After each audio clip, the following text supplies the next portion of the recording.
নমস্কার বন্ধুরা, শ্রাবণী রান্নাঘরে আপনাদের সবাইকে স্বাগত জানিয়ে আমি আবারও একটা রান্নার ভিডিও নিয়ে আপনাদের সামনে চলে এসেছি। আজকের আমি আপনাদের এক বাটি মুড়ি দিয়ে একটা অসাধারণ রেসিপি বানিয়ে দেখাবো। আশা করি আপনাদের ভালো লাগবে। তার জন্য কিন্তু আমার পুরো ভিডিওটা আপনাদের দেখতে হবে। আর দেখা শুরু করার আগে একটা লাইক দেবেন আর সুন্দর একটা কমেন্ট করতে কিন্তু ভুলবেন না। তাহলে চলুন মুড়ি দিয়ে আজকের আমি কি বানাই সেটা আপনারা একবার দেখে নিন। মুড়ির এই রেসিপিটা করার জন্য প্রথমে আমি এখানে দেখুন গ্যাসটা অন করে একটা কড়া বসিয়ে দিয়েছি। এবারে আমি কড়ার মধ্যে দিয়ে দেব মুড়ি। এখানে আমি দেখুন বড় বাটির এক বাটি মুড়ি রেখে দিয়েছি। সেই মুড়িটা আমি কড়ার মধ্যে দিয়ে দিলাম। দিয়ে প্রথমে আমি শুকনো খোলায় মুড়িটাকে এইভাবে গ্যাসটা লোতে দিয়ে একটু ভেজে নেব, যাতে মুড়িটা একদম মচমচে হয়ে যায়। সেরকমভাবে কিন্তু মুড়িটা আমাকে খুব ভালোভাবে একটু ভেজে নিতে হবে। গ্যাসটা লোতে দিয়ে এইভাবে মুড়িটা নেড়ে নেড়ে আমি ভেজে নিয়েছি। দেখুন মুড়িটা কিন্তু আমার ভাজা হয়ে গেছে। এবারে আমি মুড়িটাকে আলাদা করে ঢেলে রেখে দেব। মুড়িটা আমি এখানে ভেজে আলাদা করে ঢেলে রেখে দিয়েছি। আর অন্যদিকে দেখুন কড়াই কিন্তু এবার আমি দিয়ে দেব গুড়। এখানে আমি খেজুরের গুড় রেখেছি, সেই গুড়টা আমি দিয়ে দিলাম। বেশ কিছুটা খেজুরের গুড় রেখে দিয়েছি আমি। এখানে প্রায় 100 গ্রাম মতো গুড় রেখেছি, সেই গুড়টা আমি দিয়ে দিয়েছি। এবার আমি দেব ওর মধ্যে জল, বেশ কিছুটা জল দিয়ে দিলাম। দিয়ে এবারে এইভাবে একটু গুড়টা রান্না হতে দেব। খেজুরের গুড়ের মধ্যে জল দিয়ে আমি এইভাবে একটু রান্না করে নিয়েছি। দেখুন আমি কিন্তু এখানে খেজুরের যে পাটালি গুড়টা সেটা নিয়েছিলাম, তাই আমি তার মধ্যে অল্প একটু জল দিলাম। দিয়ে এইভাবে একটু পাতলা করে নিয়ে একটু রান্না হতে দিচ্ছি। আপনারা যদি মনে করেন যে খেজুরের গুড়ের যে পাতলা গুড়টা নেবেন, তাহলে কিন্তু সেটা দিয়েও রান্নাটা করতে পারেন। এবারে এটাকে একটু এইভাবে একটু রান্না হতে দেব। আমি এইভাবে নেড়ে নেড়ে এটাকে একটু জাল করে নেব। গুড়টা আমি এখানে দেখুন এইভাবে প্রায় 5 মিনিট মতো এইভাবে একটু জাল করে নিয়েছি। এইবারে আমি গুড়ের মধ্যে দিয়ে দেব। এখানে আমি অল্প একটু এলাচ গুঁড়ো করে রেখেছি, সেই এলাচ গুঁড়োটা কিন্তু আমি এর মধ্যে দিয়ে দিলাম। এলাচ গুঁড়োটা দিয়ে আবারও কিন্তু খুব ভালোভাবে মিশিয়ে নিতে হবে। মিশিয়ে এইভাবে আবারও 5 থেকে 7 মিনিট মতো একটু জাল করে নেব।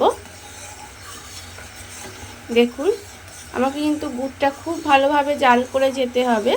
যতক্ষণ না পর্যন্ত গুড়ের মধ্যে একটা তার তৈরি হয়, ততক্ষণ কিন্তু এইভাবে আমি একটু জাল দিয়ে যাব। গুড়টা আমি আবারও কিন্তু 5 থেকে 7 মিনিট মতো একটু জাল করে নিয়েছিলাম। দেখুন গুড়টা কিন্তু আমার এরকম হয়ে গেছে। আপনাদের আমি দেখাচ্ছি ঠিক কীরকম হবে গুড়টা।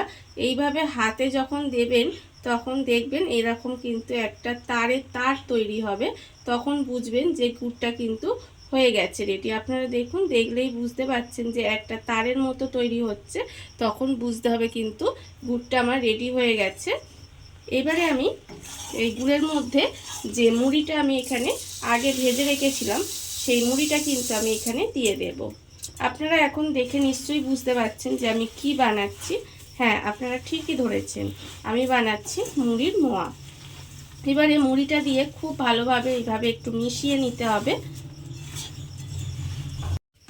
গুড়ের মধ্যে আমি মুড়িটা খুব ভালোভাবে মিশিয়ে নিয়েছি। দেখুন একদম খুব ভালোভাবে গুড়ের মধ্যে মুড়িটা মিশে গেছে। এইবার এই গরম অবস্থায় কিন্তু আমাকে মুড়ির মোয়াটা বানিয়ে নিতে হবে। তার জন্য হাতে যদি এই গরমটা সহ্য না হয়, আমি এরকম হাতে অল্প একটু জল নিয়ে নিলাম। নিয়ে এইভাবে গরম গরম কিন্তু মোয়াটা আমি বানিয়ে নেব। ঠিক দেখুন এইভাবে গরম অবস্থায় কিন্তু বানিয়ে নিতে হবে, না হলে কিন্তু এর শেপটা আপনারা দিতে পারবেন না। আমি ঠিক এইভাবে ছোট ছোট করে মোয়াটা বানাবো, মানে ছোট মানে খুব বড় নয়, একটু মাঝারি সাইজের করে মোয়াটা বানাবো। এইভাবে দেখুন খুব গরম, তাই এইভাবে অল্প অল্প নেব, নিয়ে এইভাবে একটু মোয়াটা বানিয়ে নিতে হবে। দেখুন গরমটা কিন্তু একটু হাতে সহ্য করতেই হবে। এই যে কত সুন্দর হয়েছে দেখতে পাচ্ছেন। এইভাবে আমি রেখে দিলাম। আর এইরকম গরম অবস্থাতেই কিন্তু বানাতে হবে।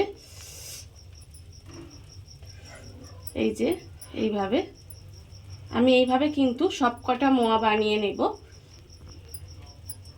দেখুন এইভাবে কিন্তু আমাকে সবকটা মোয়া বানিয়ে নিতে হবে। দেখুন বন্ধুরা, বাড়িতে থাকা কত অল্প উপকরণ দিয়ে কত অল্প সময় কত সুন্দর একটা মুড়ির রেসিপি বা মুড়ির মোয়া যাই বলেন না কেন তৈরি হয়ে গেছে। আপনারা দেখতেই পেলেন। আর এটা তো আপনারা সবাই জানেন যে খেতে কিন্তু অসাধারণ হয়। এইভাবে একবার হলেও বাড়িতে বানিয়ে দেখতে পারেন। আর এই ভিডিওটা যদি আপনাদের ভালো লেগে থাকে, আপনারা যদি ফেসবুক থেকে দেখে থাকেন পেজটি ফলো করে দেওয়ার অনুরোধ রইল। আর যদি ইউটিউব থেকে দেখে থাকেন চ্যানেলটি সাবস্ক্রাইব করে নেওয়ার অনুরোধ রইল।